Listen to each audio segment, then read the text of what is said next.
I am live. Oh my gosh. Here we are. It's always kind of fun when you first start this live. No one's watching yet. You're just kind of hanging out, talking to yourself. Aunt Susie! Oh my gosh. Better not curse too much tonight, huh? I don't know how that's gonna go. Bad boy Billy Corgi. Batons. Jojo, what's up?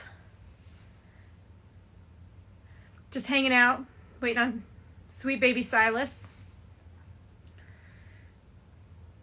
It looks a little... What do you guys think? Does it look a little empty over there? I'm gonna need some more artwork. Joe, you gotta send me some photos. Give me a cool print, brother. I'll hang it up on the wall. This is all my friend art and also just other art. If you look right above me, this is a picture that Silas drew just when we were still working together at Chicago Music Exchange. It's of my bass drum with a black glass written on it. And you can't see it too well. I'll post a picture of it. But he drew a bucket of brains because we blew everybody's brains. Blown minds. This gem of a photo here. I do need some of Ashley's art. You're totally right. Ashley Mishler, hook it up, sister.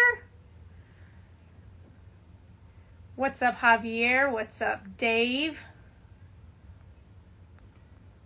All right, Ashley Mishler, I know you're on now. We're saying that we need some of your art. I gotta fill this wall up. All right, here we go.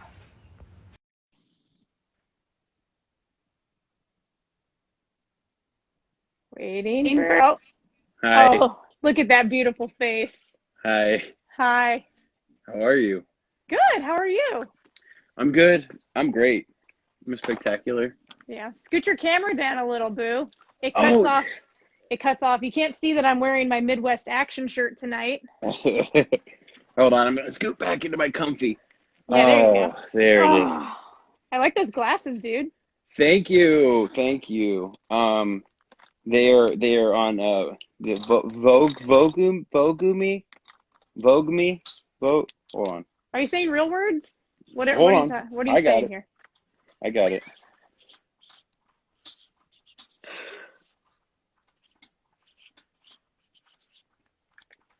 I find. Is it backwards? Yeah, it does backwards. that. I'm not gonna write. Hold on, maybe. Let's see how talented Silas is. If you hold the light up to it, can you see it now with the light up to it backwards? Oh yeah. Yeah, Vogue.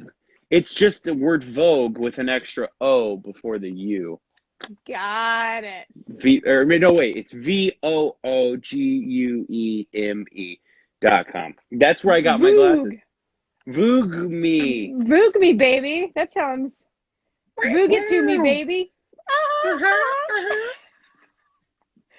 We never are improvising together, are we, Silas? Mm-mm. We're never in situations where we need to wing it. No, we've never done that. That's not been basically our entire professional relationship or creative relationship. If I could go on the record just saying that the majority of shows that we played together, at the end we go, well, this is dangerous. We just proved yet again that we don't need to practice. I don't know. I feel like there's been so many times when we would sneak in that last minute practice just before the show, and practice would be awesome. And then the show would be just trash. Terrible. Because we used it all up. Yeah, totally. I was a little nervous when we talked on the phone on Tuesday night. I was like, oh man, are we going to just lose all of our great points? Are we going to use it all up here? No, but I save stuff. And I think we were both pretty sleepy, so I think gosh. You were... only times I've ever seen you that sleepy is when we worked together and you would have to wake up early, really super hungover, and not that we do bad things like No. My What? aunt's here. Is your mom here? What's going Oh, on? I'm not sure. My mom, if she is here, I hope she's here. Mom, if you're here, say hi. She might be okay. So she's like the best in the world. She came down and she went. I was all excited to watch it, and then I was like, would that make him nervous for his parents to be watching live and all this stuff? And I said it's fine. You can watch if you want. Um, Aw. no, I just know she has spies planted. It doesn't matter. She'll get it. She'll find She'll out. find out. She'll know what you Yeah, did. She'll yeah. watch it afterwards. She's gonna watch the IGTV. Sarah, I Joey actually, and knows. I hate to put you on the spot, but you're reporting directly to my mother, so I'm not. I'm comfortable with that. Me and Joey are tight. Yeah, I, she's great. She's great. And you do have pretty exceptionally awesome parents. I lucked out. I lucked out. That's it. That's literally in my special skills section on my resume. It's I found it's that section. they're neat. I don't know. It's what it just says. It says my parents are neat, and then there's a picture. We're like, That's wow, it. your mother has beautiful curly blonde hair, and look at your Yeah, dad's beautiful bald head. That's perfect. but you didn't notate his beautiful curly chin tuft. He was clean shaven, I think, that time, Oh, maybe. really? Oh Yeah, my. you never know. Oh, let me get this hair. Let me get that hair. Don't want my wife to. So yeah, you gotta make sure you're all So together. I realized from episode 1, this is episode 2. So welcome. Thank you, Silas, for joining me This for is episode 2. Attack of the Clones. I'm Pamela. That was two references. That was really good. That was two references. Alyssa, I am drinking. It is LaCroix Curate, and it's what's called a river water cocktail. It has a like a half a shot of a local Indiana vodka Nice. in You it. got to go Yeah. conservative. It's better to go kind of a little conservative. I just had a half a weed mint. I can't Just take a a full one. no, just a half. And like half an hour earlier than I normally would. Does it keep your breath fresh? Yeah, it does. That's awesome. Absolutely. Yeah, it's genius. It's dual Freshen your serve. breath and mellow out a little, you know. Hey, Silas is in. hi, Christy and Joey. Oh, Joey and Christy are that's your here. mother-in-law. That's Yeah, amazing. they're the best in the world. It, Um, did they get snow? Did you guys get snow? Silas, text them, not They're live they're in on Florida. here. So Um, I realized at one of the critiques that I got from my co-producer and wife, Tanya Natchreed, was Mama that Mama too. she pointed out that we didn't like say anything about how Pamela and I knew each other, so I'm gonna have to put all that in the intro when I actually get this all released on Apple Podcasts. Which, believe it or not, this is all very technical stuff. This is easy. I can talk to you people all day, but then you got to go do the brainy stuff, and I haven't been doing a whole lot of that lately, so that's been interesting. Yeah, Hold on. I function at a low level. Sarah, if what you're asking is should I tell everyone in the world how we met, then yeah. Oh, Oh, oh I yeah. mean, I'll do it. You want to tell it? I mean, you can if you want. No, no, no. All right, I'll do it. I don't want to waste time. So roughly 2013, right before 15. Sarah, it was No, 15? wait. It was No, because 2014. It was 2014. It was when Tanya and 2014. I were getting married. That's right. So 2 weeks before, 2 weeks before Sarah was going to get married, she got hired on at Chicago Music Exchange, and she was coming in to be my supervisor and boss and best friend because she's going to be the only person I see for the majority of my life at that point in time. So it was interesting. It was interesting, especially because like I was young, foolish, and cocky, and I was like, I've already been in this place, this establishment for wait for it, not even a full year. And I was like, like naturally, I'm gonna be a manager. I've managed nothing. That's what Clearly. they're gonna go for. So I'm before I even meet Sarah, I'm a little bit cocky, and I meet her, and it was like it melted in me. There was no there was no aggression. We got along super well, and I'm sure I was still mouthy because I never stopped that. There was No, never like a beginning or middle or end to that. Just I an would. ongoing. But we started working together. We really got along well. We were the perfect 1-2 punch. Good cop, bad cop, or like nice person, jaded like sewer rat, which is what I was. I was Right. great. I was a great jaded sewer rat. Sarah would allow me to like just vent toxic radiation from being a customer service representative all over her, and it just didn't like it didn't phase her. No, we. I mean, and eventually, like anything with time, I'm like Diet Coke. You know what I mean? It's not gonna ruin your teeth tonight. But give it a few years. Yeah, a couple two tree. But then it was a Christmas party, and Yes. I mean, we played together maybe a little bit before, Wait, because like for a video. Yes, we did quite possibly the most the most disliked hated. video in Chicago Music Exchange's history, because Chicago Music Exchange is this very sexy guitar store, vintage gear, all that jazz. Bourgeois. Yes. And really incredible guitarists doing these really sexy demo videos. Well, Third Man Records, Jack White's label, was putting out a custom effects pedal. So that was right up Silas's alley. So he was going to do the demo video for it. So he said, "Hey, how about we do it White Stripe style? You like do the Meg White thing, and we're just gonna pretend to be the White Stripes." Yeah. So we did that. I'll find this and I'll share it somewhere. I also, and I didn't into that video. I didn't know that like you could just play someone else's riffs, because Right. for as much time as I spend doing music, the catalog of like guitar riffs that I would pick up, terrible. I'm like, what?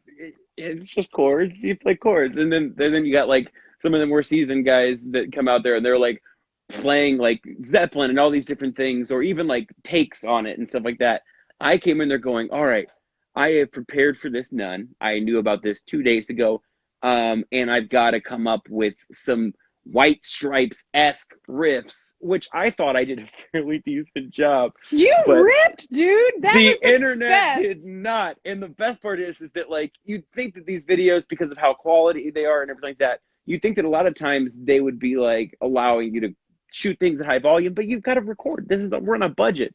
And I was like, I'm gonna stay true to Jack White, and I grabbed a freaking Silverface Airline? amp. No, Fender reverb. And wait, they have a name. I know this. I actually know. We're all friends here. It doesn't One matter. second.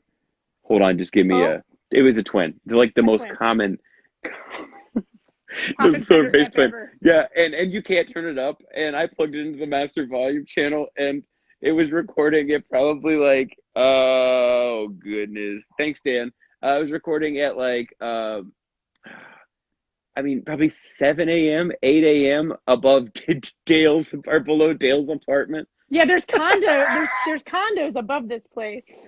So what was so great about the video really is that what you did truly expressed all the things that the pedal could do. And the Chicago Music Exchange fans did not like that, but it laid the groundwork.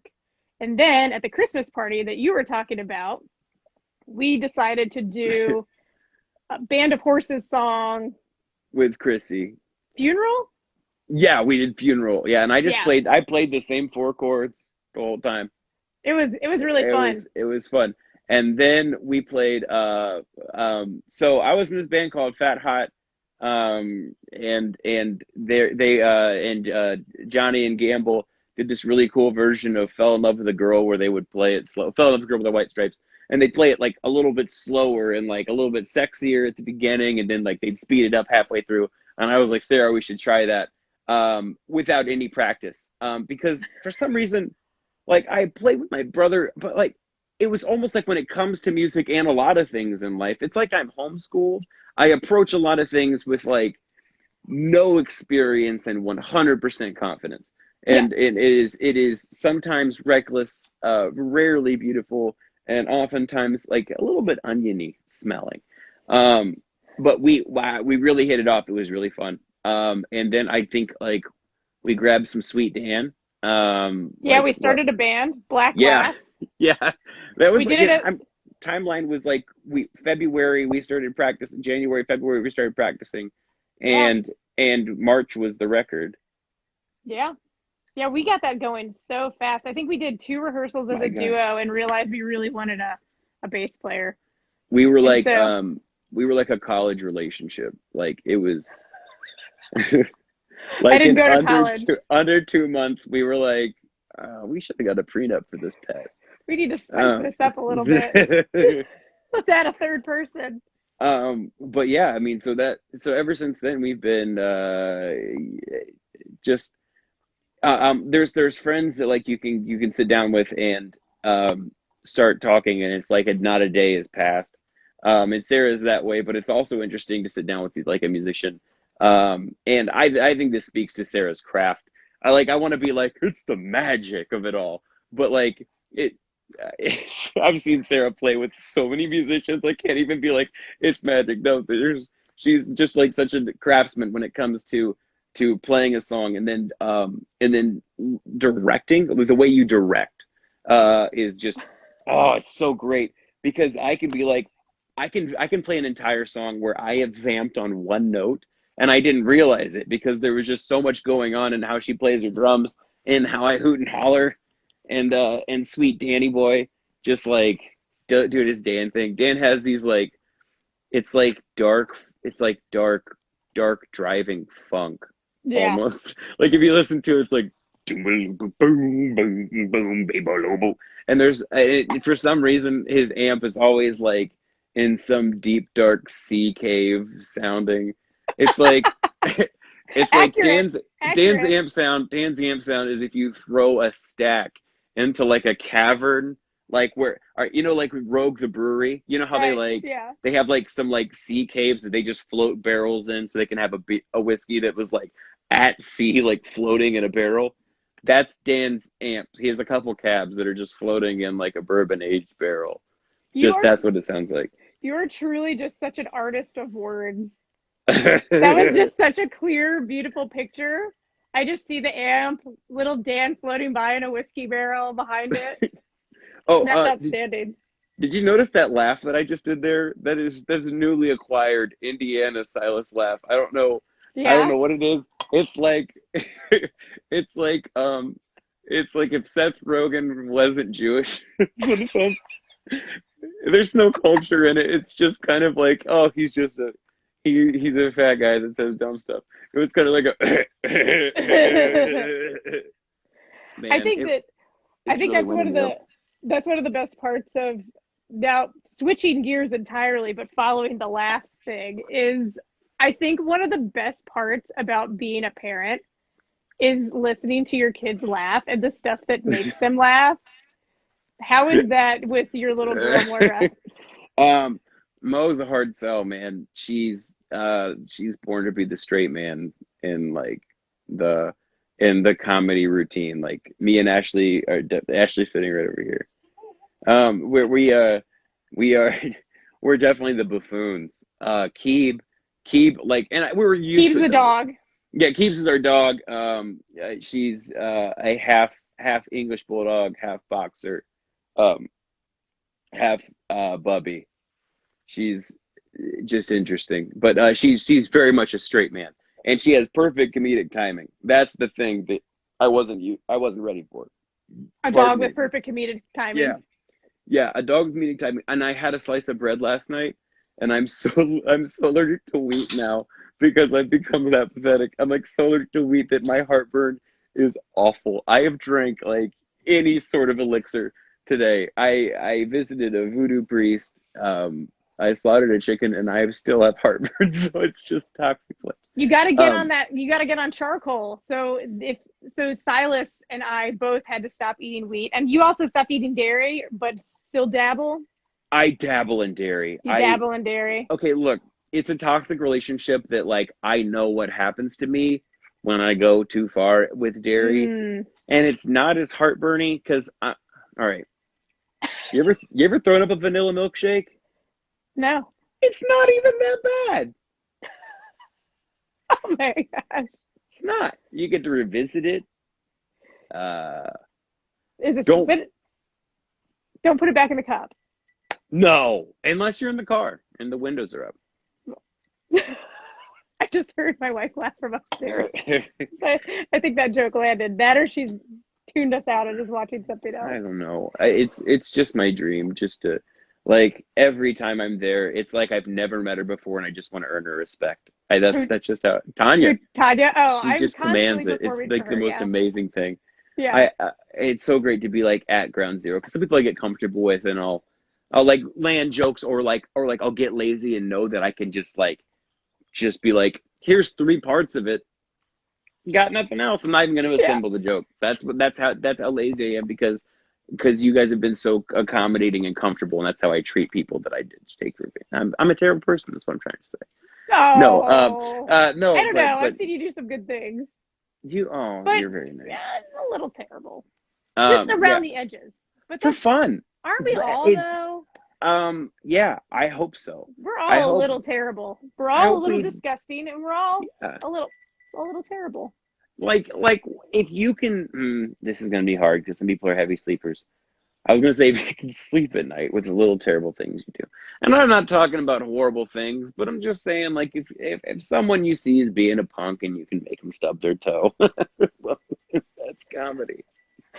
Oh my gosh. It's so true though. You have to be accepting of those crappy parts of yourself because I'm not saying just live with them and just be a shit, but Yeah, also you have to realize that part of being human is that you suck sometimes, whether yeah, it's in your relationship, at work with your kids. I definitely like lost my patience the other day. It's one of the things I try to really do. Our son yeah, Tristan is he'll be 4 in May, and he's really hitting that cognizant. Like he knows what's going on. He's totally yeah, cognizant, and he's discovering all kinds of things. So it like holding that space for another human being to not just usher him through like here's your toothbrush, brush your teeth, stand on the toilet, rinse your mouth, drink your water, now you have to pee, now that, and like rushing through bedtime. Holding space is the hardest part of any relationship, and parenting has taught me that yeah, because you have to be so conscious of it. It's one thing when you're on the phone at your job as a customer service person and somebody's just venting to you about how their package was late and right, telling you their problem that is very real to them, yeah. but Oh, also you happen to know isn't a problem. Doing that with your kid, oh my gosh. I think one thing and a skill that you have, Sarah, that is so amazing is that like there's rarely an analogy that can like snap you out of like your emoting with that person. So like so like I think you've said it to me before where like I'm like really like Christ won't be born on the 25th if this package doesn't arrive. That ruined Christmas for you. That's your life. And then Sarah will like pull me aside and like give me a situation where like this could be their Christmas. And I think that's amazing because like you allow yourself to go on that ride, and my resistance to that I would find would bring me so much more stress and anger. And now in my new position that I'm in, Yeah. when I hear crazy stories, it's almost like I'm so excited for them Yeah. just because like I know that when it's my break time, there is maybe two or three people that have just spent so much time with me on COVID, which I think we need to touch on that.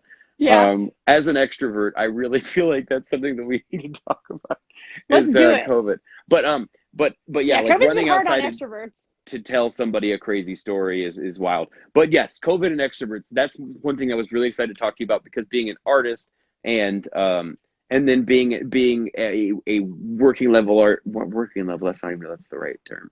We're like sub working level where like you have to do something else to sustain yourself, and then you have this thing that you like to do that is loud, and that for some people you can do it by yourself, but A some semi people a It's a group semi-professional, activity. Yeah. semi-professional musician. Yeah, I guess that's the term. Yeah, not quite a weekend warrior. Yeah, But I am also a fellow extrovert, which is one of the reasons we get along and can also be way yeah. too loud for people when we're in a room together. Yeah, with or without our instruments. Um Yeah. and So yeah.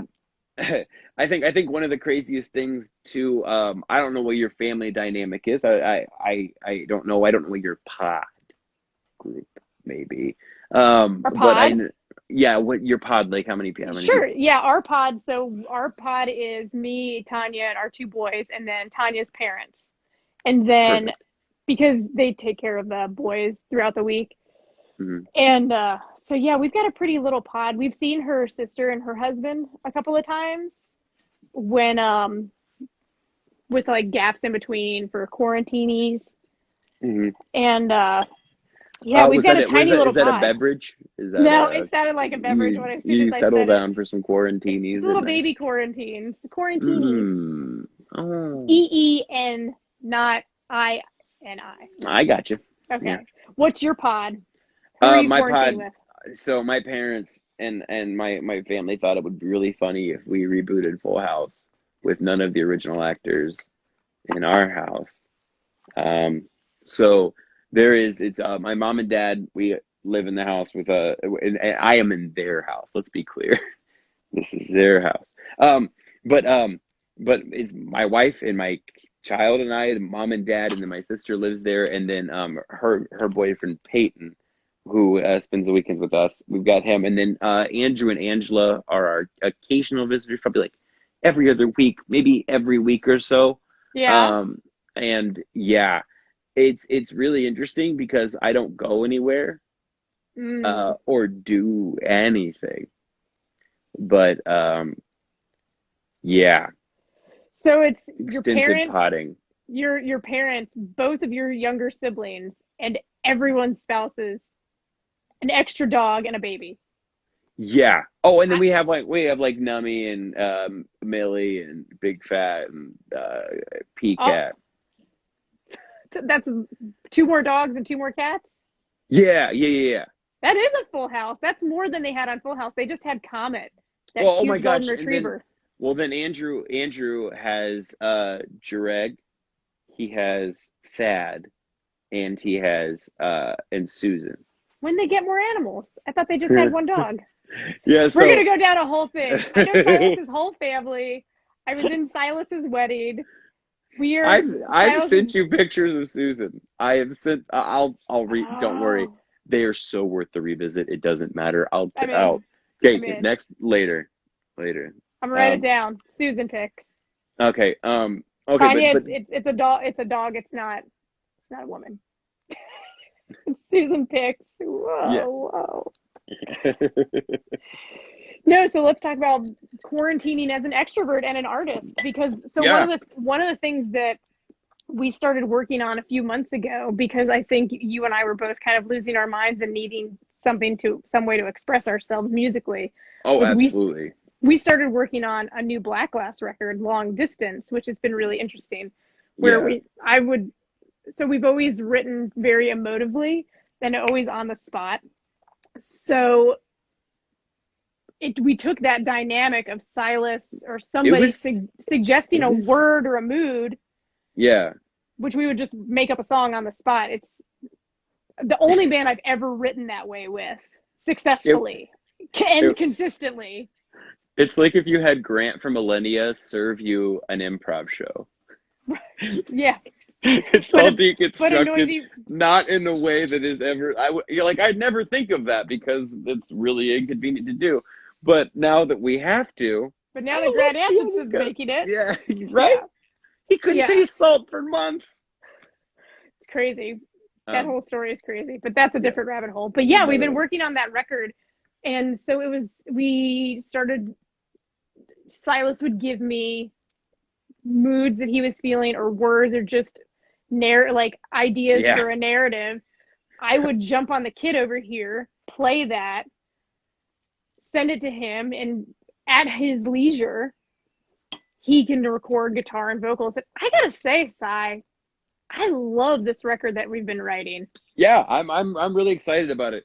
It is I think the isolation has brought out like a level of comfort uh to write about more deeper things that like things that would make me upset, which like before, like there'd be things that would make me upset. I mean, like Right. State of the Union gets more and more sarcastic like every time I play it. Oh Like yeah, the yeah, song like off our first record did. it ages with like this like more edgy feeling towards it.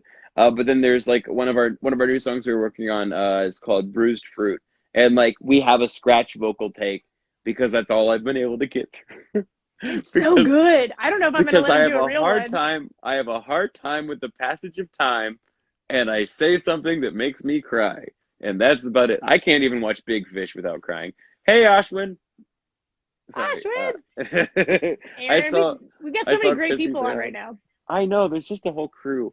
This is so Hey, fun. It's everybody. like our whole little Black Glass families together. Yeah, it really is. Okay, so Extrovert. like extroverts and yeah. So like I've been working with Sarah and Dan and doing stuff with that. Diagonal, like we were just in the ends of recording at the beginning of 2020 trying to wrap up a record, and then COVID obviously pushed everything back. We got an awesome opportunity with Little Cloud, and they're amazing to work with Mike, and they can just really enjoy ourselves with that. Little Cloud Um, Records. That's yeah, Little Cloud Records. You're kind of breezing over that I you know. I was your told that we'd band circle just back. happened to have gotten signed by Little Cloud Records, which is a It's really true. dope psych label. It's true. I'm serious. You know what? It was the bread, and I had some pretzels. I think it Silas, was you the knew pretzels. we were Yeah, going no. live Okay, and so here's the best recording part. this. I was Keep bitter and going. complaining about it, and Ashley was like, "What is wrong?" Like I was like reacting to it like someone just hit my car. Like I'm like, "What? What's going on?" And she's like, "You had a slice of bread and some pretzels." Like what is? What do you Yeah, think is gonna yeah. happen? It was just a mess. Anyway, um, the whole like Diagonal. diagonal and Little Cloud and all that stuff. It was awesome. We finished up the record. We got to record at Key Club, which is super cool. Like it almost is like you're stepping into like a time capsule. But the building itself is strange and weird and awesome. But like the collective things that are in it is like someone made an experience just to kind of inspire you. And I don't really want to go into detail Yeah. on it, just because I feel like it's a mystery that should be only seen. It's really cool. There's been some notable records that came from that. So the room itself just seemed to have like some magic to it. And that was Love that. right before COVID. So that was Right. or not right before, as it was starting in December 2019, and we Hmm. had that awesome session. We struggled to get together for like 2, 3 more sessions. At that point, I had moved to Indiana, and thank God I did. I was a bartender before, and that hasn't been real great. Uh, Well, since things have been going on, it's been a little tough. So we kind of like dodged a bullet there, and we were supposed to get into a house, and so we just now got into a house, and we're getting our electricity turned on. It's great, but um, the isolation from all of that, and then having so much life going on and so many things to where you can't even get away for a weekend to go jam with your friends. We yeah. started recording. We started recording these segments for Black Glass. I started recording some segments with Ashwin Stepanker, who's here. He's great. I started doing Ashwin. a bunch of different stuff, like sending tracks out to anybody. I did a one of the things I did at the very beginning of this was I started this like this blog, not even a blog. It's a band camp that I made for myself and myself alone. And it's like no expectations. I can take it or leave it. I never have to apologize if I don't touch it for a while. But all it is it's called the No Clothes Collective, and it's for Ooh, exclusively unfinished projects, sounds, whatever it may be, and it can you be you told me, sitting. yeah. Yeah, yeah. I remember that. You're on it. Oh, cool. Thanks for telling Yeah. me now. My favorite part. I told you about it. I told you about it before, but I don't think you grasped the concept. And I was like, sending so many messages to so many people because I came up with the concept, put the album together, and sent it out. and I didn't send it to anybody because the whole idea is you can only hear it if you're on it. So if I ask you to be on it, you contribute something, then you can listen to it. Um, Interesting. You yeah, got to and get in the collective. I don't promote anything for it because it's just for me and it's just kind of a thing. And I think it's fair because it's incomplete things. It Right. is. I mean, there is some rough stuff. And Sarah, my favorite song on there is a song that I think we've come to collectively love. But one of the songs that I put on there was it was like Boy Division. Oh, I love When that. Yeah, that was one of our. you love it, but the last thing that is uttered on that recording is Sarah sitting at the drum kit Oh, after just yeah. nailing this, going, "Well, that is the worst thing we have ever done." It was so great. It was so great because honestly, I tried to play the stuff that I was playing, and without the compression of like the old iPhone recording, it sounds terrible. Oh my there's gosh. there's so much that gets compressed down that like doesn't seem Yeah. as bad, but oh my gosh, I'm doing vocal impressions of people. It's just weird, and they're not Ian Curtis. they're just No. they're just bad. I mean, Um, when you're a band that just coughs out songs yeah, in such a weird organic way, I mean, a couple are gonna be a little stinky, yeah. but And I thought it was fun to share because it had so many good ideas that we came to love. yeah, There is Pam's on it. Uh, Pam does like some really Pamela cool. Maurer. Yeah, she does these beautiful little like acousticy love ditties that are amazing.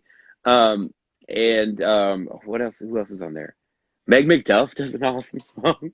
Oh, Meg Um, McDuff. oh She's my gosh. awesome. Okay, Montrose okay. Man. Check out that band.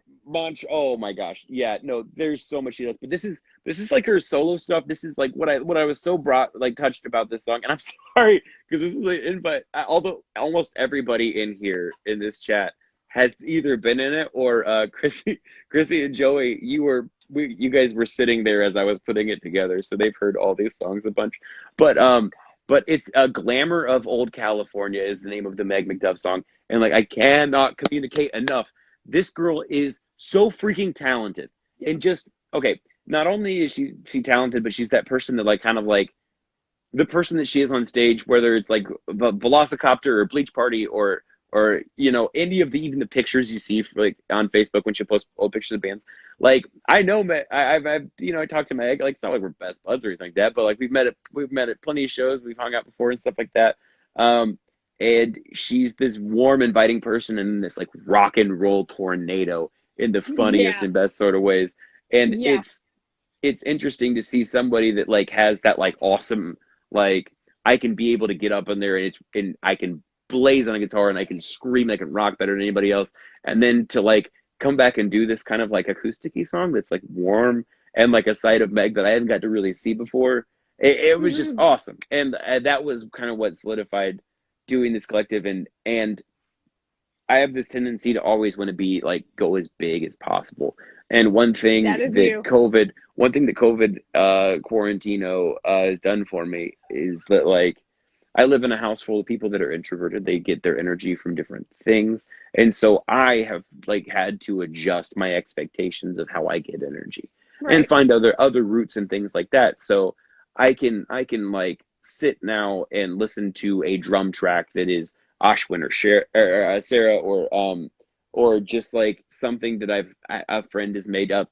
Freaking Bun Bun Chris Detlef, the drummer for Diagonal, is one of my favorite songwriters of all time. Oh God, yes, he's Oh my gosh! incredible. Oh my Chris gosh! is so good. Oh oh my gosh! I like what he does too much.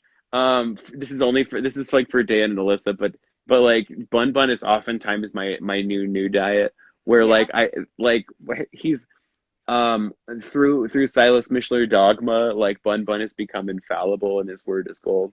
And like he like sometimes like he can send something that like needs some work. And Hmm. I have to listen to it 7, 8 times before I can even get past like the majesty that is how his brain works. Like Yeah. just to be like, oh, I mean, like there's some parts that like could probably use some more terrain, or whatever. But like even then, I'm like so reluctant. Like I've had all these ideas to add to his project, and I've recorded like one guitar track because I just don't want to mess with the beauty that is this project he's working on. Right. Well, But speaking of cool projects that you guys are working on oh yeah, with Chris and the Diagonal yes. Boys, you've got something really cool going on this weekend that I didn't even know about until we talked on Tuesday. Oh my gosh, yeah, we're gonna track a live take at the album. So That's we awesome. have the album coming out the 28th, 26th. Dan, help, 26th. Such a lead singer, he doesn't even need to know. I'm the worst. It changed. It was the day after my Oh, okay. birthday, and then it changed. I was so easy to remember. Now it's hard. There's he's gone dead. So I are don't you know. guys recording it or streaming it? 26th. 26th. Um so next Friday was when the record releases. So Got it. our physical copies I believe streaming is going to be available shortly after. I'm not 100% on that, but I'm pretty sure pretty sure. Um and we're going to do this live video. I'm not exactly sure on the release date on this live video. I think it depends Right. on how much editing takes time and things like that, but something we're hoping to release very soon, and we're going to record it at Smash Plastic, which Smash is Plastic is oh my the new gosh, vinyl pressing plant it's in it's Chicago. becoming it's becoming our new Crown Liquors. It's great. It's like just a spot that we all know about, and we can all just pour the remainder of our memories that have just been destroyed over the past year, and we're just going to scoop it over to Smash Plastic. I think Just that all of sounds it. amazing. I'd rather hang out there. Crown Liquors was cool and everything, but yeah, Smash Yeah, Plastic is just they're building not only a record pressing plant, but Andy and John and the guy Steven, they're just yeah, building such a community around it, and that is what is really so amazing about what Smash Plastic yeah, is doing. I nerded out so hard on those guys the first time I met them because probably around the time that they were already making it, yeah, I realized that that was something that was a niche that needed to be filled, was like a record pressing plant in Chicago. And then Dan Jarvis, who is our shared bass player and also now works at Smash Plastic, is telling me about how, oh yeah, these guys are opening one up. And they were using the presses that I had nerded out and found. So I just lost my mind when I finally got to meet Andy Weber from Smash Plastic and John Andy's the Lombardo.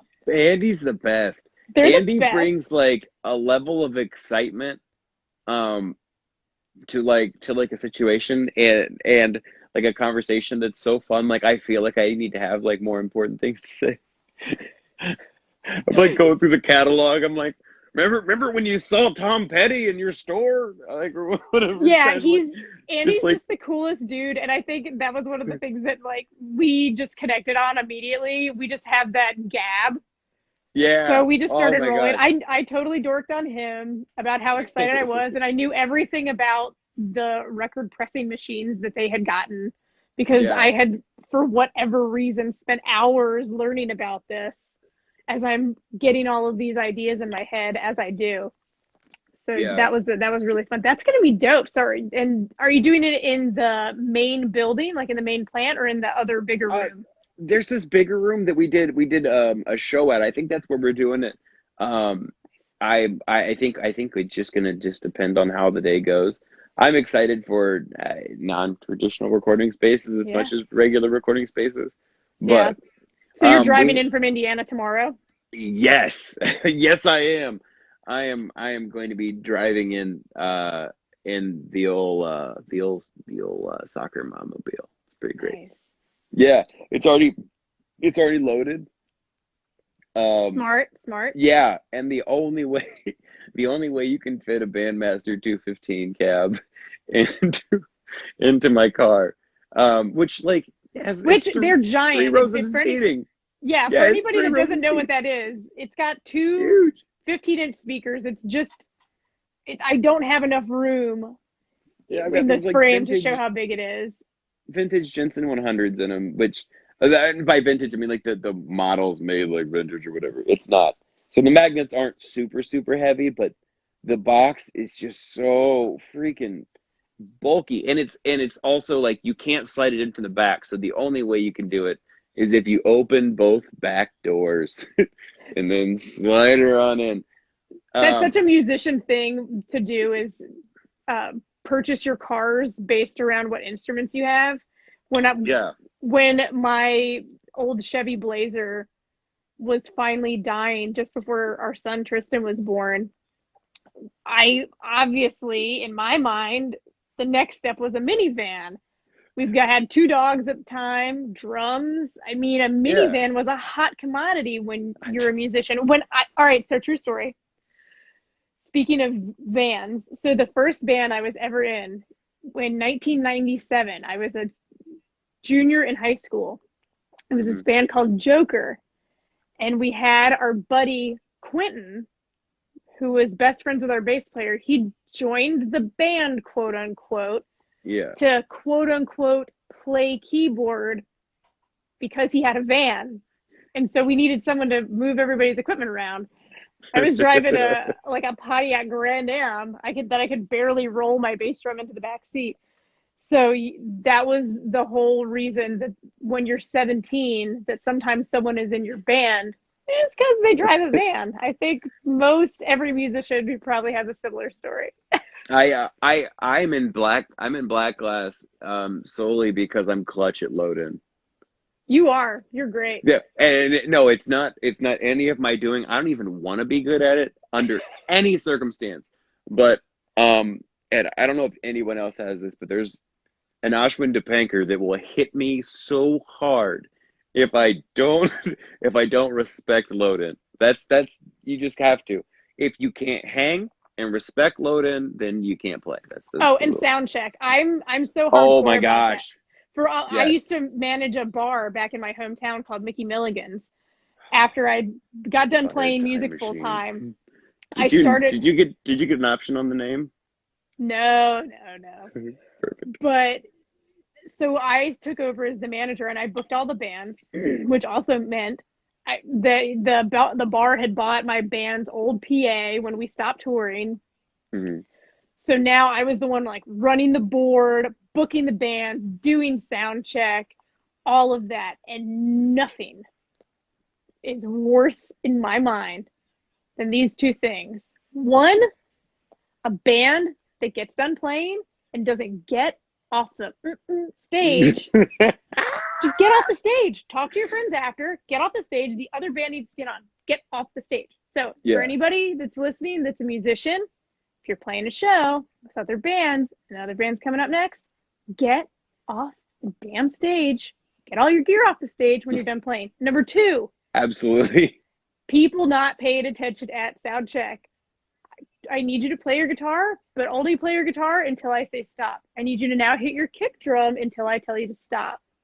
So 2 rules for any up-and-coming musician: pay attention at sound check, load in, load out.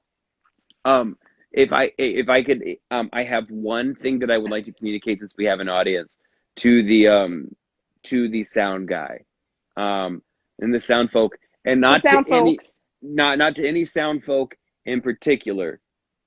The sound, and the reason I said sound guy is because I am thinking of one sound guy in particular. Oh yeah. But to all sound folk, if you have an iPad and you're doing the levels that way, 99% of musicians I've noticed that aren't like, oh my gosh, yeah, I noticed the X32, he's using the app, this is probably a lot more convenient for him. Don't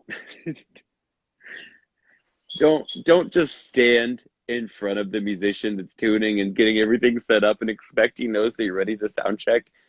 Yell at us. That's fine. Just holding your iPad, looking at them, waiting for them to do something. Don't do that thing like, you're wasting my time and I'll waste yours later thing. No one needs that. Just yell. Just yell, because sometimes it's not anyone's fault necessarily. And they should be more observant. You're right. They should. Dan, you're right. That's true. I remember seeing the whole thing go down and me going, we could have been more attentive. Yes. but he also could be tipped into a dumpster, and I don't think anyone would have been mad. Well, it He happens. didn't. He didn't change anything after the fact. That's for sure. Because I was beautiful in a penguin outfit, and no one cared. You are a beautiful penguin. You're always going to be my little otter, though. I don't know why. Yeah. So an inside joke that Silas and I have, and now it's branched out over the years to our friends, but I've always equated Silas with an otter. I Mhm. think it's because he's got that deep brown hair. He's kind of fuzzy, and he's kind of looks cuddly, but he would not maybe also eat your face because he can bite through an oyster shell. It's true. That's true. But I've yeah, seen it. I learned that. I learned that in rugby. Speaking of oysters, what's one of Silas's many talents that he's picked up probably from the years of being a musician and not wanting to work a 9 to 5 as often as he can possibly do it. But you've worked in the restaurant industry a lot, Yeah. and you've picked up a lot of great cooking skills.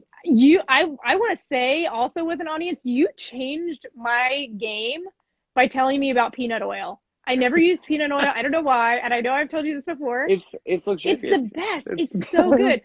This is what Silas told me was, Sarah, it will give you restaurant quality food. I don't know why it Yeah. does, but he is completely right. If you're not It's using peanut oil, you're missing out. and, It's and so here's good. here's the crazy thing too is if you are not like if you're one of those people that I'm a meat person. I love cooking stuff in bacon grease and all that type of thing. Peanut oil is better. It just is. It's cleaner. The way it cooks, the way it changes flavors. Mom, I love. Oh, were they Gulf oysters? Anyway, talk later. Oysters Um, rule. Oysters are rule. But yeah, no, the peanut oil just it cooks better. Yeah. What I like about it is that like there's a lot of things that you don't think you want a little bit of peanut flavor in until you find out, and then Hash it's great. browns. Hash browns, the best MF and hash browns you will have in your life. Peanut oil. It's just so Mm-hmm. good. So what's It's one of your fantastic. what has been some of your favorite quarantine meals that you've been cooking now that you're living with your entire family again? I oh my gosh, there's a lot of things because I can't do like shows and stuff like that. So like the only way I can like vie for attention and approval is through food. And Right. and Extrovert life. yeah, oh, and just like needy, unchecked, just not even trying to get healthy, almost like crack addict, extrovert. That's where I'm at. You But do truly have. I've spent 9 hours a day sitting next to you for a couple of years, and yeah. you need that attention. And I think that was one of the reasons we clicked, was because I was thoroughly amused by you, and everyone else in the office was just over it. They were like, I don't understand, but I get it. Um, Anyway, continue. So this is how you're vying for I, attention now, in quarantine, trapped with your yeah, parents. so I go overboard. I have been learning all sorts of cooking, and uh I approach recipes in the strangest ways because I never have all the right ingredients or whatever it is. So Same. as I've learned there's some things you keep around that can help you out in a pinch, that can do multiple things. But I mean, quarantine started with sushi and bulgogi beef. Bulgogi anything. I would bulgogi whatever you wanted. I just like learned a couple different Korean barbecues, marinades and seasonings and things like that. And started doing that. Then during Mm-hmm. grilling season, just all the meats, and weird cuts. I really like the idea of Ooh. going into a grocery store and finding some things that maybe you don't always grab. So Right. like I really I really like pork shoulder blade cuts. I think they're great. Pork steak is awesome. It Ah, like cooks up like you can get like pork ribeye cuts, and it cooks up like a steak. It's great. It has what? that quality of a steak. It's really nice. I'm sorry to all my Jewish friends and family. I'm I writing that one consume an down. insane amount of pork. Also, if you're a wok or cast iron person, a Mm, great thing to keep on hand is a salt pork. Um, Salt pork is really? going to be a cured heavy fat. Yeah, you can just take a slice of that off, put it in your pan, and it's going to add another element to things. I used a lot of that Curries, I don't even try to like be like this is the type of curry I'm making. I usually just tell somebody the ingredients because it's probably just an affront to like these grandmothers and aunties and people that actually know what Indian cooking is and can Right. do it like amazing. I've had it and I'm just like trying my like best like Just I'm the going kind of for it. person yeah, this is me. Like I will have had like the most like gourmet smoked meats in the best way ever, and then I will learn that you can make a barbecue sauce with grape jelly. Like that's the level I like when it comes to like making Indian foods and things are at my level. Like when it comes to like making fried chicken, like things that I'm making, so I was like I made my first fried chicken when I was 9 or 10. What? Yeah, yeah, I Playing did. with hot grease at 9 Yeah, yeah. Why not? because your parents are awesome. I was babysitting. So no. I was You're babysitting scolded. your little brother. I was scolded. Well, here's my thought. I was like, Andrew, look, Molto Mario's on. I'm pretty sure I can make us chicken parmesan. I did. I did. I That's succeeded amazing. by pure luck. Pure luck, and I had Molto Mario right there. That was That's it. awesome. Yeah. I But got I got obsessed with making pizzas when I was a kid. That was like one of my things. I remember my mom let me make this like I don't know what else to call it. It was like a cheeseburger pizza or like a Big Mac pizza. yeah, And it had a disc of meat, like a 12-inch disc of meat that I had to make a giant hamburger patty. It was very strange. We didn't have cell phones back then, so there was no photographic evidence of this odd pizza. It only lives as this very bizarre memory. But yeah, bizarre here's child cooking. can I just the the phrase 12-inch disc of meat. Sh- I should I should feel uncomfortable, right? Like that that should Right. make anyone. All right, cool. I was just making sure because like I've eaten deep dish in Chicago. Sometimes you do get like a 16-inch wide even disc of meat.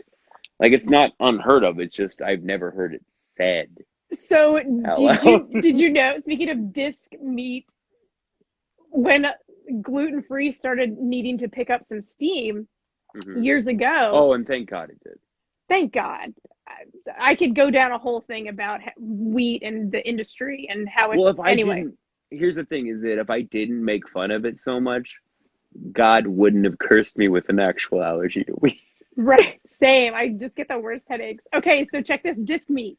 We're not Yeah, leaving disc meat I'm alone. sorry, we can't. When gluten free first started, Lou Malnati's, which is one of the big deep dish Chicago pizza places for anyone not around from here, Yeah. Lou Malnati's deep dish pizza, they started doing a gluten free crust. And it was a disc of sausage. That was the crust. And All right. yeah, My first response, and it was like into my hand. disc meat dot. Wait, someone No, just no, no, wrote no. discmeat.com. I think we I, should buy that, Dan. Good call. Go ahead, go ahead, I, Silas. I, into my hand, I just was like, when you said it was just a disc of sausage, it was so not what I expected. That in my hand, I went, "Oh, that's so hot."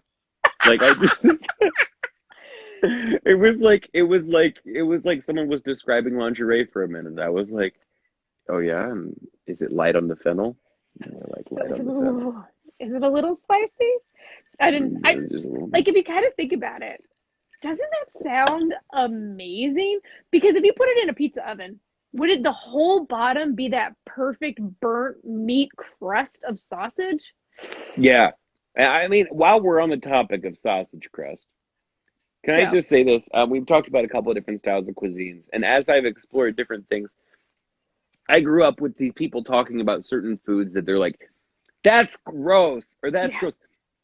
And this is gonna totally polarize the audience. White Uh-oh. people food is the grossest. Holy cow! Especially if you go deep white. If you go deep white, get into that blood sausage stuff, which is, guys, I'm not saying it's not delicious. It is so delicious, but don't get mad at calamari when you see what we do to a hot dog. Like it's like, oh my gosh! Like I will look you in the eye and be like, this hog's anus is great.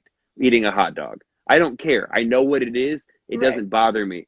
But I will get mad at somebody if they're like, I'm going to make eye contact with my wife. Shrimps are sea bugs. She stands by it. But that's not that gross.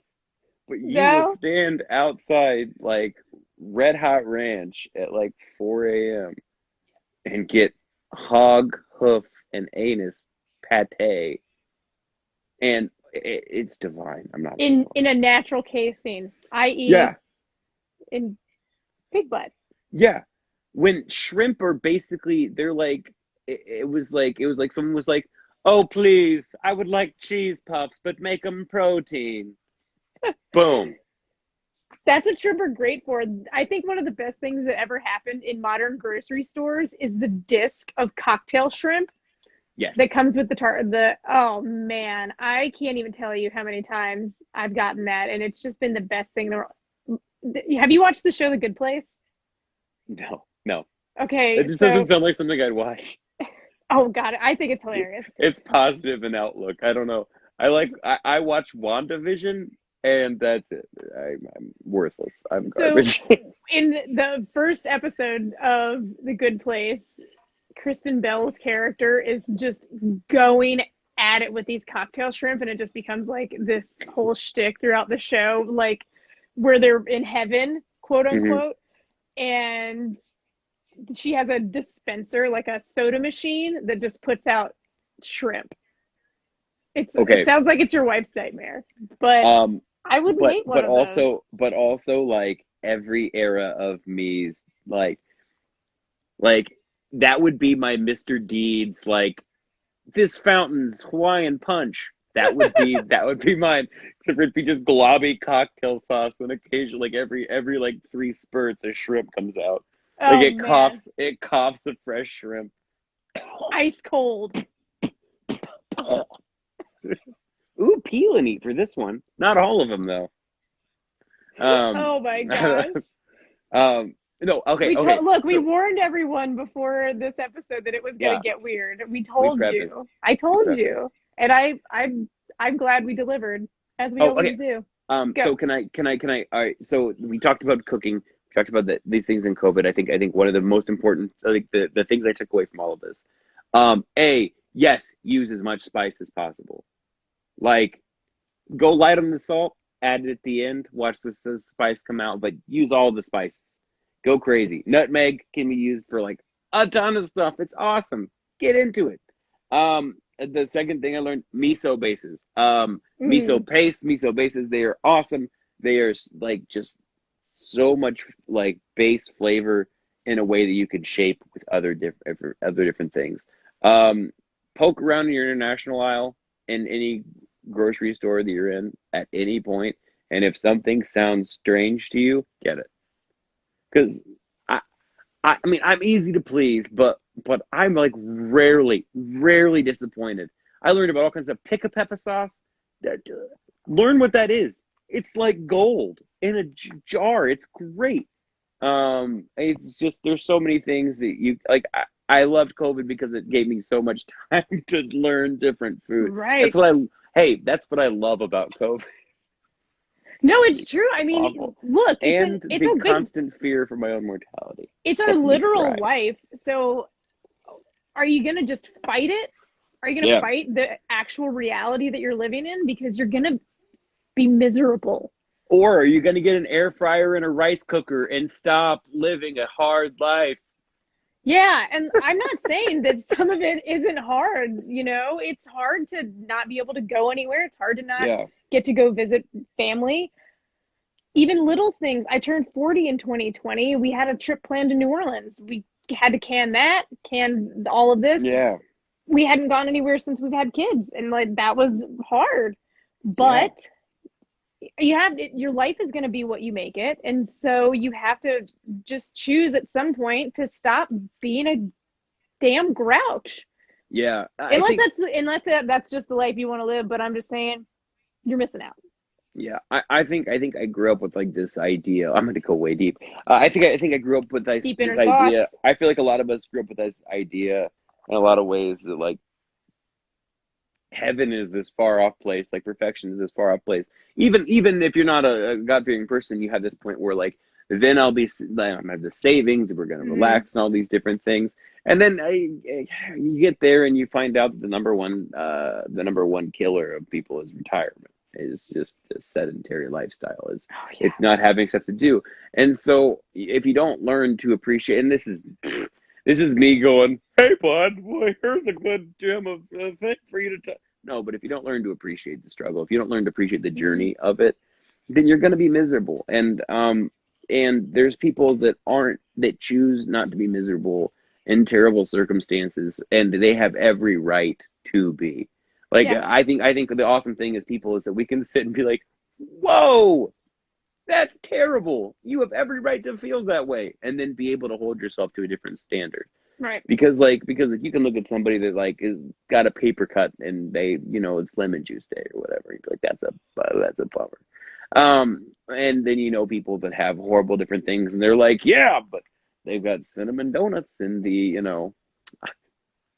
Yeah. I was gonna spitball an idea, and the first thing that came up was Children's Hospital. I don't know why I was trying to pitch struggle, but Yeah. Children's. I'm sorry, that was where I went. Well, but I mean Yeah, that's real stuff. yeah, And I mean that's yeah, actually people's real lives because I so one something that I've not ever really talked about publicly is when Caleb was born, he spent his first 8 days in the NICU. yeah. It triggered all of the worst things in me. My at that time, both of my parents. When was he born? 2019. So now both of Mhm. my parents had died of lung Yeah, cancer. So I have my only memory that I could quickly draw from was being in the hospital with my mom when she died, and now my kid's in the hospital because he's can't breathe. All of the NICU nurses were like, he's gonna be fine. Like he yeah, just needs a little extra help. Not blowing it off, but they see children that are born very, very young, and he was just a few weeks early. And oh my God, you have to find those moments of it's okay. And so we're living in the suburbs, driving back and forth to the city. Tanya's staying in the city. I'm taking care of a 2-year-old hmm with the help from Tanya's parents while I'm in this like insane effed up depression of hate.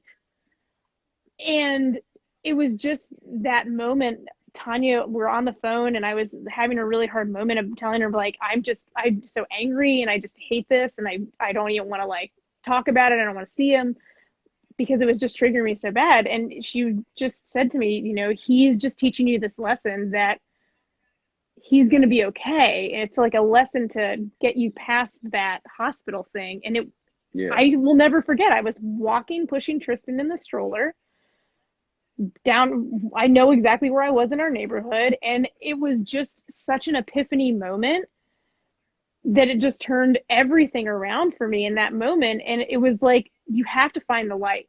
And the yeah, light in that moment was he's teaching you that it's okay if someone needs help and if they're in the hospital and you know yeah, and that was you have to find the light in life, period. yeah. And sometimes it's a cinnamon donut in the children's hospital. Yeah. That Sometimes arbitrary. it's a rice cooker. hmm Sometimes it's knowing that now your friends are also trapped at home like I am as a Yeah, stay-at-home parent.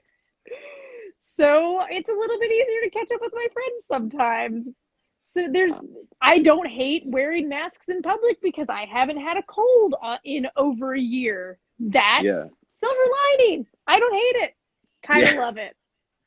I think one thing that's really interesting is that like what I've learned what I've learned through the minimal trials that I've experienced in my life is that the scariest thing about a lot of it is that you're gonna be okay. I know it sounds dumb, but Ooh, no, no, it's yeah. totally the scariest part of it because like your worst nightmares happen. You lose the person you love because for me my worst nightmares are things where I physically don't nothing happens to me, Mm-hmm. which is because I need their approval so bad. No, but Love me. the people I love, like I fear about them losing. The worst thing that happens, and that's the terrible thing, is that I will be okay. Is Right. that like life is a treadmill? It doesn't stop for you. There's no key around your wrist. It like you can tune out and it still goes on. You can move other places and your friends will move on. And Hmm. I think like there was this poem that I made Sarah watch. Um Oh God, it's so good. Oh my gosh. It's like what is it? Like the men it's Roy Gay's Many Expressions of Gratitude. Jaguar released it on February 11th. So good. And Bon Iver is playing the score to it. I got into it and I will say this. I am a curmudgeon when it comes to the arts that I do. And not like a thing like where I sit down and I go, because I like to play guitar, I like to sing, but I like to write. That's what I really like to do. So Right. like when I sit down and read other people's stuff, I'm not often moved by a lot of written word, but then when I move, I'm rocked. Right. I did not sit down for a poem. Like I I was talking to Ashley. We watched this preview for some like movie that was like this person going through these life-changing events and it's crazy. And I was like, haven't we had enough? I will watch Pluto Nash. That's how little I want to experience emotionally. Um, it, Please look up that reference if anyone's Pluto so Nash. much. um, but um, but I'm like looking that up. I didn't want to be touched, and so this thing came on. I was like, I would like to hear a new Bon Iver song. But Jaguars, a local label, I like them. They're in Bloomington, Indiana. They rule. So like I wanted to put it on, and it's like not not even like art that I was going to get into. It is still Hmm. images with words coming across the screen, and it's just Bon Iver like playing with her volume knobs. Like it's not to speak to like it's great and soothing. It's just not a song. And I Right. stayed in it for 2 minutes just to like maybe a song was going to happen. And through poetry and through these different things and this expression of gratitude, he outlines the idea that all we have as people is to be gracious because it can always be worse. And I think about that one thing that people in our lives always say is, well, it could always be worse or whatever. Hmm. When what you want to hear from somebody because you are at this moment where you're like, all right, I've had enough. I'm going to be a vacuum. It is about me. I need to coil in and protect myself because the circumstances gotten too much. And what you want someone to say to you is, that is the worst thing I've ever heard. How are you ever coping? And you're like, wouldn't you like to know? Because with my problems, it's like, I'm having soup and I'm going to talk to my mother and I'm going to cry at a point I shouldn't. And like that's how I cope with the huge issues of my life. Um, because we're gonna be okay. That's the Yeah. scariest thing, is that we have to be okay. Yeah. Yeah, Yeah. Life just keeps going, and yeah, I think the truth is exactly that. And that's when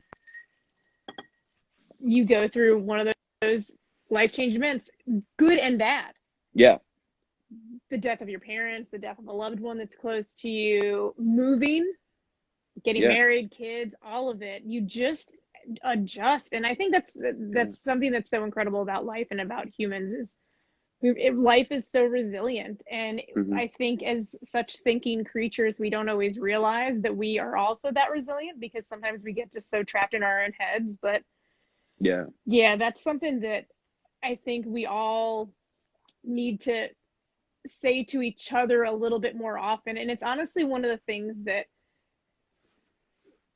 led me to wanting to do Hello, I Am Human is I think that there's so many little things that you hear people talk about and you go, oh God, you yeah, too? That happened to you? You felt that way? And I think that the more we can all do that, and I already see where it's having a positive effect on people. And I think for all of the paranoia and chaos of social media, I think that it also gives you an insight into people's lives in a new way, which is one of the reasons I thought that doing this live would be so much fun. yeah, Is we just have all of our fumbles and our follies, and you just keep going, and you realize that we all are kind of the same. It's been yeah, so fun during quarantine to watch people just showing up on the Tonight Show from their living room. and you're like looking inside people's houses.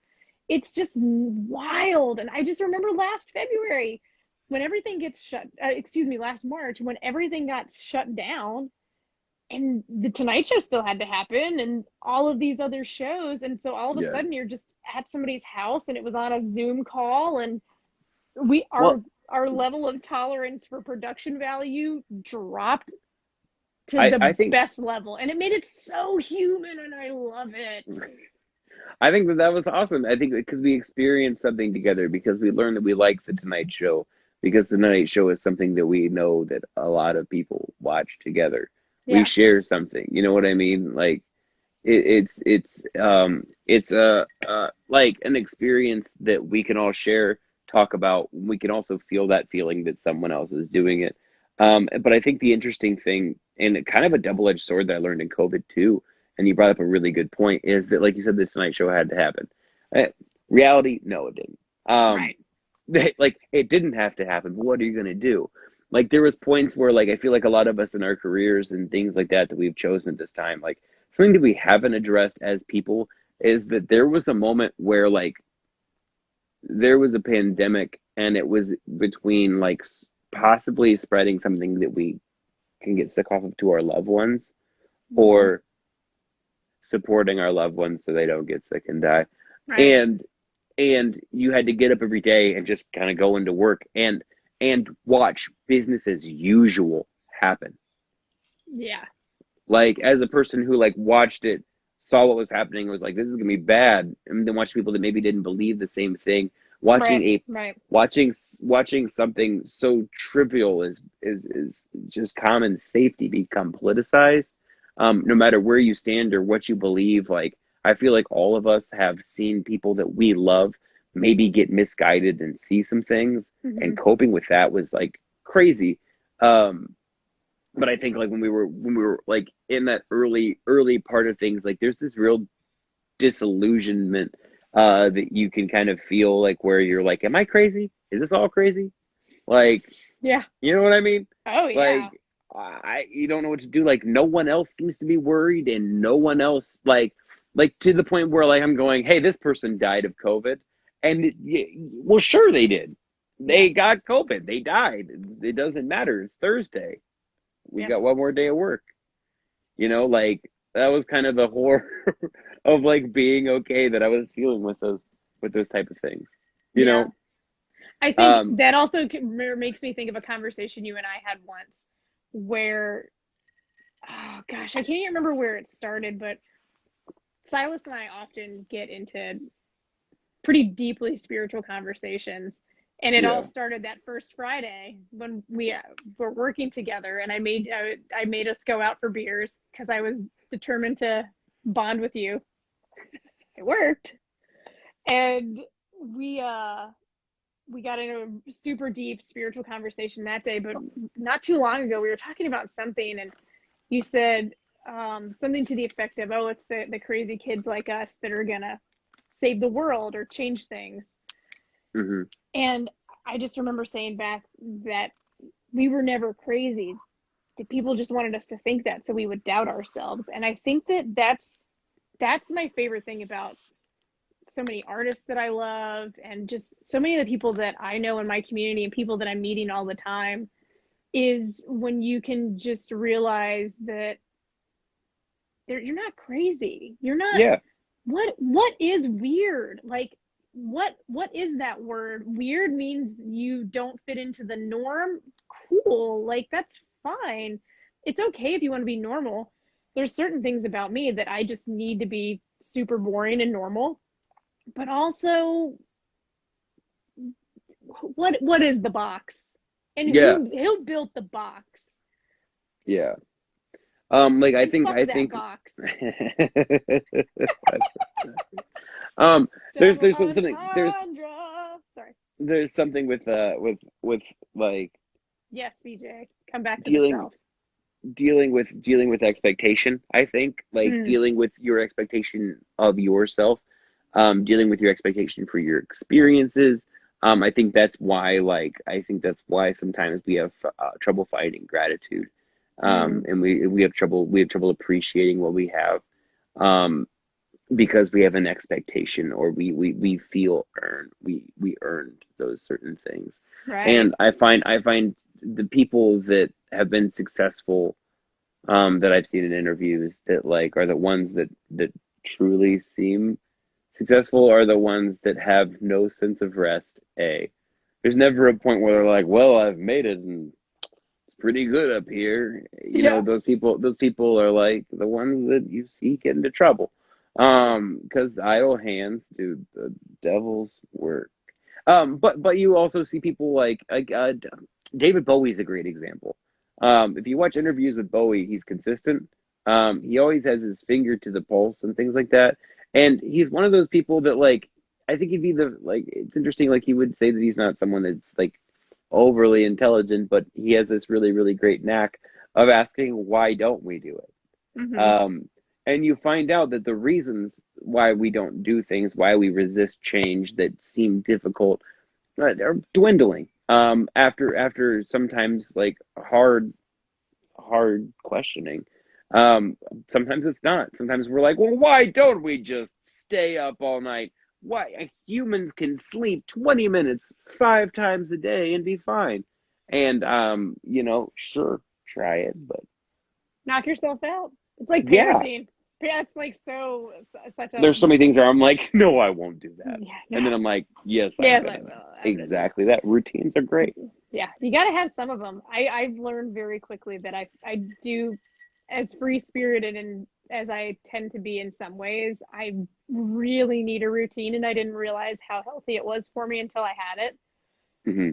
So yeah, you got to find those little routines. I'm a big one Routine. for constantly just growing. I mean, you that's something that you I know you're big on, but Yeah. I had a conversation with my wife the one time, and I was in one of my kind of depressed moods as opposed to my depressive weeks. And I was It kind of was having it was a sharp ebb. It wasn't it was a it deep wasn't a it was a quick deep dive, and we got back up. It wasn't like a sustained yeah. period, which those also It's a happen. pitfall.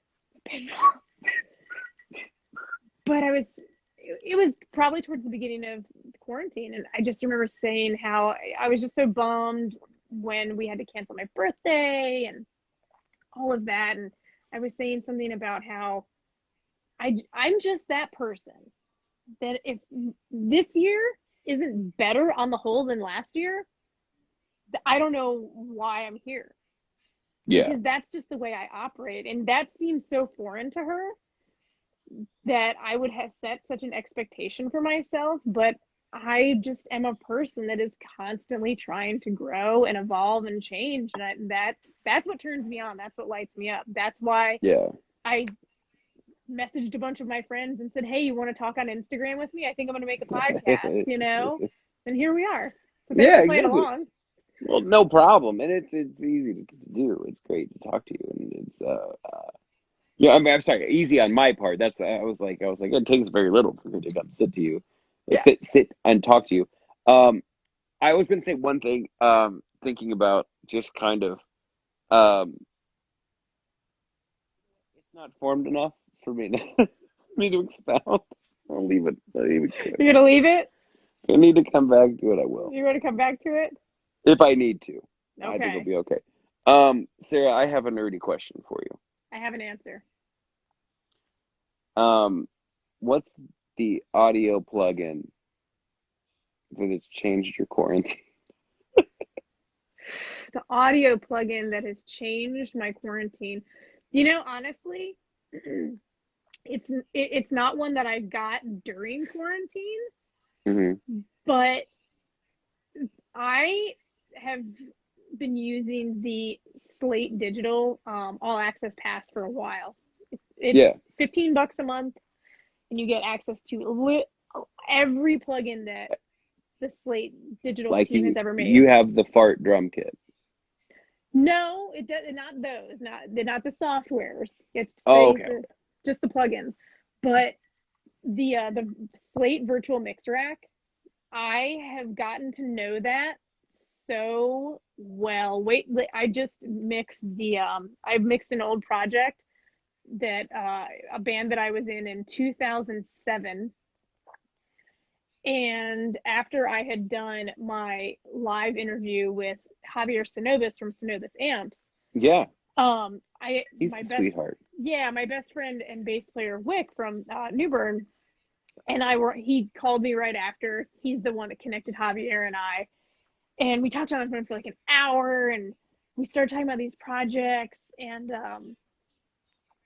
I just said, you know what, I'm doing it. I've played around with this session a million times over the years and figured, well, who cares about releasing it? The band's never going to happen again. We've been broken up for 13 years. Right. But I just decided to mix it. And that Slate digital plugin, like, it's just so easy to use. And like, I really know what those different EQs sound like. And it was just this weird state of flow that I hit with it, where I knew exactly the sound in my head and I pulled up exactly the EQ or the compressor or whatever. And oh, that was just such a turn on to do. I just enjoyed that so much. So I am all about Slate's virtual mix rack. That is the plugin. And I just got their modeling microphones that he does. Ooh. I've got one running right here, and it's kind of dumb how good it is because because here's the thing. Here's the trickery for me with stuff like that. While we're just audio nerding out, I'm sorry for everyone. Maybe I'll cut this from the real episode, but this is for all you audio nerds that might Yes. listen. This is like the Patreon material. When you are thinking about a modeling software for, thank you, Ashwin. When you're thinking about like a modeling software, whether it's an amp modeler that's so they have different softwares that will make a model sound of a famous amplifier setup, and you can change all this stuff around. And people have varying opinions about this stuff. And same thing with, equalizers and compressors and all that jazz.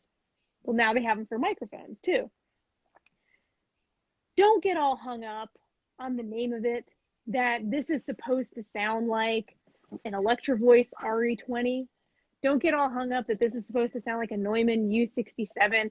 And then you'll see in forums these cats that are talking about, well, I happen to have an original Neumann U67 with all original parts in it. It's close, but I mean, I would pick the Neumann. Save it, bro. Congratulations. Killer mic collection, by the way. But just think of it as, it's just a tool. It's just a flavor. I started using that little plugin, the little modeling microphone one, just on my mics because I knew what the EQ change was going to be. Yeah. So fun. Toys. There are toys that you can just get for $15 a month. It's dope. I think that was a good one. I was gonna say my little COVID treat has just been that all circuits are fun. Yeah. All of them. You're a big I like effects all pedal guy. I am. Yeah. I am. I'm very much like I'll sit there and I'll go and for like I'll come up with my effects that I want to hear with no application. So there won't be like it's not like, oh, this song needs something. Let me go to my lab. In fact, I'm almost useless. Like I'll be like, oh, gain, 2 more fuzz. I don't know. Whatever. But when I'm at home, I love to like experiment with everything, and I have all kinds of weird stuff. So like my amps now, I have 3 amps in my room. Spicy. Take breath. Take breath. No, I had 3 amps in my room. I have a Fender Blues Junior that goes into a 215, and then I have a Yamaha G100 that I borrowed from Brad from Barbara Bush. Hey, Brad. That's a solid state. It's so great. That goes into a 212, and then I have a Fender Hot Rod 112, like the Ville or whatever. And I've like started sending out different signals so I can A/B amps and do all different sounds and all these different things. So I've been working with all kinds of fuzzes and stuff from Death by Audio and all these things that I like really, really adore.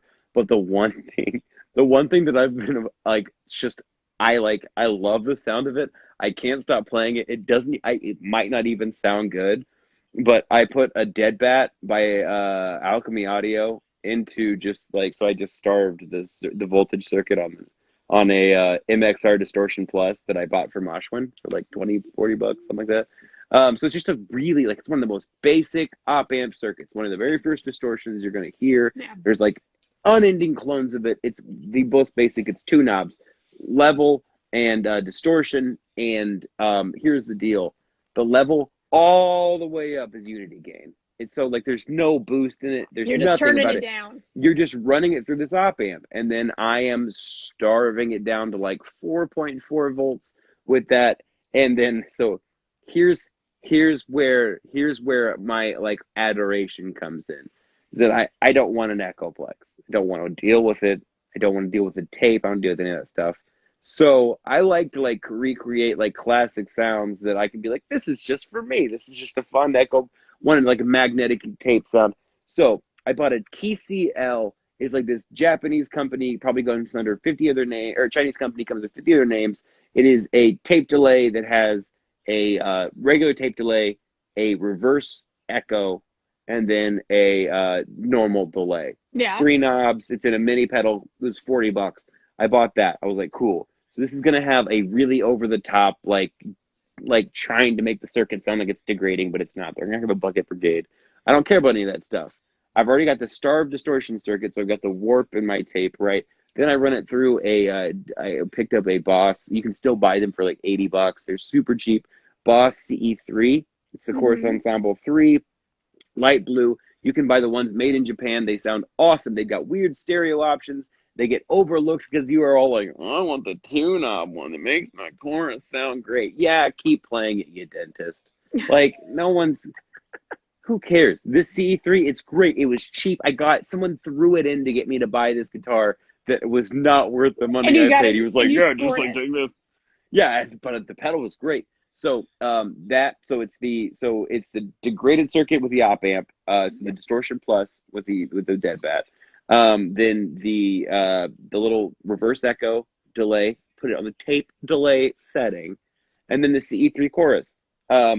And it sounds like I'm playing from like, it sounds like I'm like, instead of it going from my guitar pedal, like, or from my guitar to like my amp or whatever, it sounds like I'm plugging into like a Walkman first, and then like plugging it into that. It's just got this really crappy tape quality that I really enjoy, and it helps me dial back and create dynamic, because then when I hit my fuzz war, by Death by Audio, another great company. Hi, Oliver. You're not watching. I just didn't. I don't think Oliver's tuning in right now. Silas, what kind of music would you say you play? Joe's asking. Oh shoot, Dan. I usually say Silas plays noisy rock with lots of reverb, the sexy kind. Well said, Alex Reinhardt. Well said. Hi, Reinhardt. So I have the comments stopped working on my phone. So it stopped at Yes Brahmin by my mother-in-law like 15 minutes ago. So I've seen no comments. I'll read you any good ones then. Perfect. Yeah. So I like to yell, and get our yelling out. So I do that. But then there's you do like, have a sexy blues voice though. Yeah, you can't mistake that. I grew up with. It's funny. I grew up with like R&B and blues and things like that, and an appreciation for that and rock and roll. Like definitely more on the blues side of things, especially when it comes to singing and soul and gospel. These are all things like my Aunt Missy has a beautiful gospel voice. Holy crap, thick. It's great. So I grew up with that. But I really love like edgy rock and roll. So like there's like this lower timbre that's more natural for me to sing in. But then there's the where you'll see me sing for Black Glass. It's like, stop. You know. Accurate. Yeah.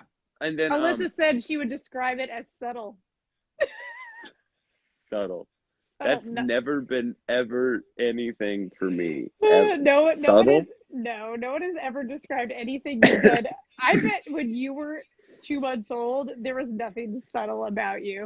When I went to a funeral in a town that I like was where I like started talking. Because I moved around a bunch when I was real little. But like from like 1.5 or one-ish to 4, I lived in one town. My family was really active in the church there.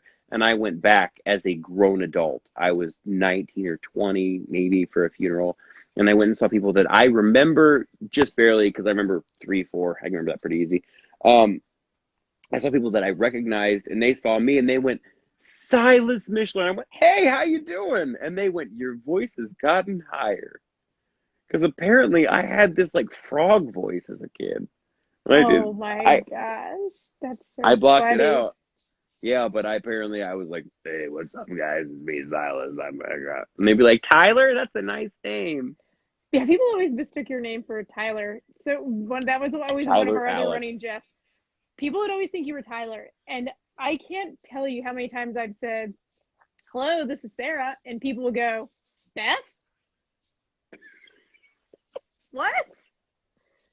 And not like one person doing it over and over again, like a myriad of people. I've said Sarah, and they say Beth. I Beth? don't know. I Is don't it know. because it's the last portion of your middle name? I know. That's the irony of it, is that my middle name is It Elizabeth. goes before you. So maybe all Um, these people just know me better than I think. yeah, So, speaking of knowing better than you think, yeah.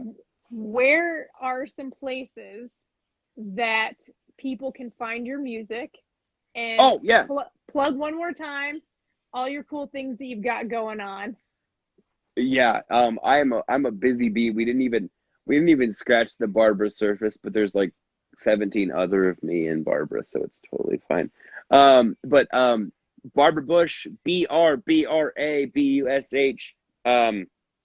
Google that, and it's gonna say, "Did you mean Barbara Bush?" And you say no, you'll find us. I think it's BRBRABUSH on Spotify, on Bandcamp. Mm-hmm. We have a record for sale. It is almost sold out. It's one of a kind, hand pressed, and like every sort of the word.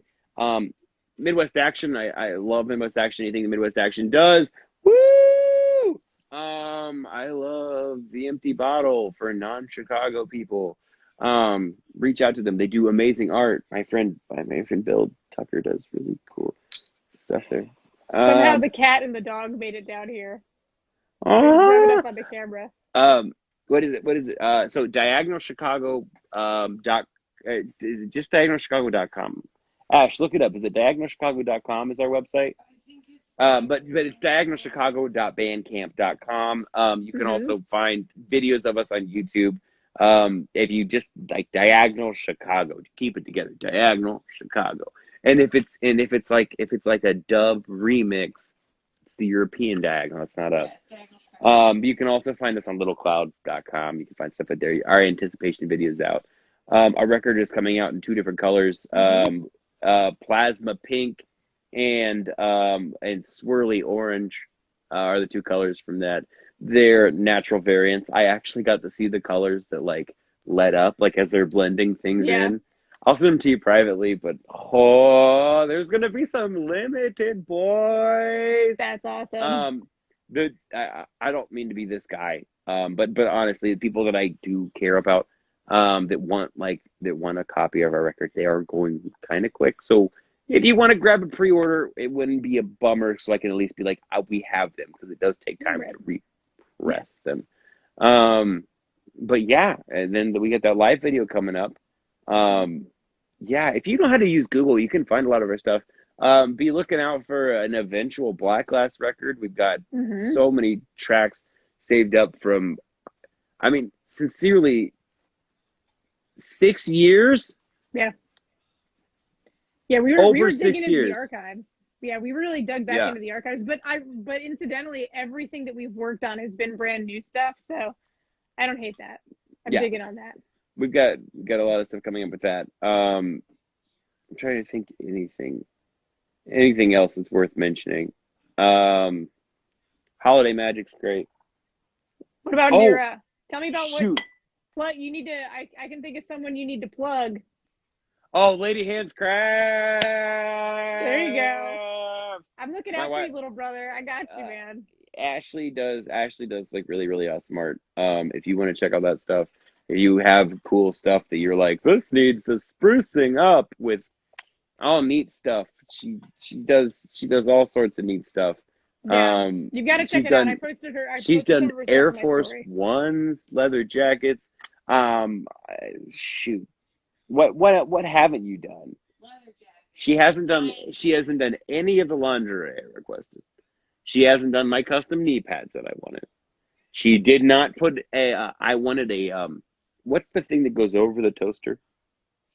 A toaster cover? Yeah, I don't have a toaster, but I wanted one of those. She hasn't done it yet. So Lady Hands Crafts, find it on the internet. She's Lady Hands Crafts on Instagram. She said it on the thing. I can't see because it just still says Chrissy Lou Ramen. She's got it. She posted it. All right, cool. Everybody's posting the links for us. Oh, thank you, everybody. I figured you would.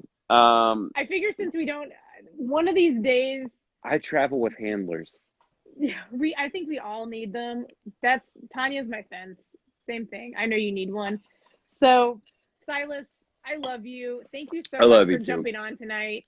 Absolutely. It's been such a blast. I knew I feel like we definitely delivered on the food, deep inner thoughts, music, and family that I promised. I just hope that I completed a thought. I think at least 2.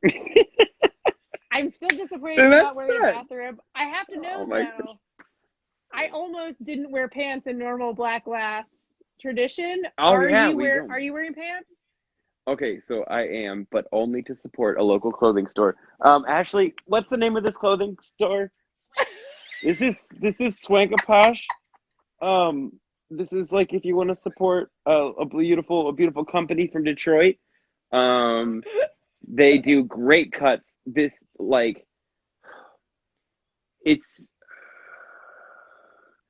it's like trampoline material. It's so stretchy. It's like I'm wrapped in trampoline, but in a soft way kind of thing. I have a lot of freedom, range of movement in these. You need that. Yeah, and for my big hipped boys, don't have shame. The ladies section knows what you need.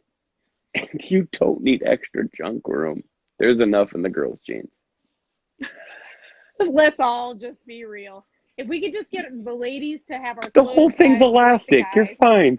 Yeah. Yeah. Look at this. Beautiful. Casual. This movement is casual. Diagonal Chicago reminded us that we need to make #DiscMeet happen. So everybody, let's try to make #DiscMeet happen.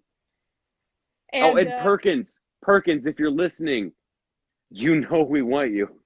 You know you want us. Perkins and Pepsi, baby. Diagonal Tour 2027. We're all not dead yet. All right. I love it. I feel like I did good. Silas Mishler, I love you. I love you too. Tell your whole family that I said hi. And thank you so much. Everybody, thanks for joining us.